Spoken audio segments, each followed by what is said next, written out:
Another overloaded boat, another rescue. A Médecins Sans Frontières vessel picks up 61 migrants floating 25 kilometres off the coast of Libya. They've survived where so many have perished during a treacherous summer on the Mediterranean.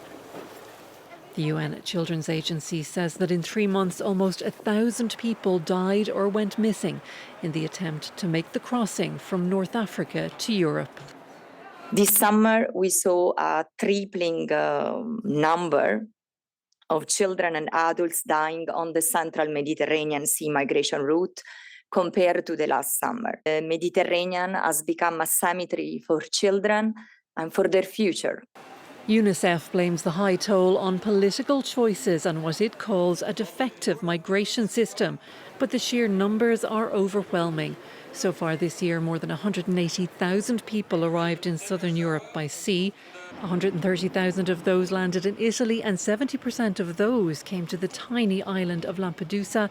It can't cope, especially after a recent spell of fine weather saw a surge in arrivals. Italy wants to stop attempted crossings at the departure points, mostly in Libya and Tunisia.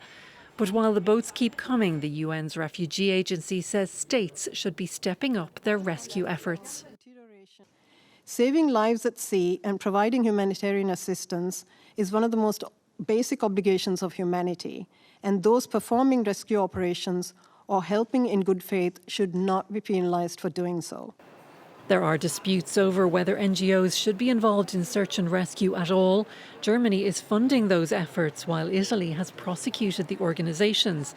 Rights groups are pleading with EU countries to cooperate on Mediterranean patrols to help prevent the loss of even more lives at sea.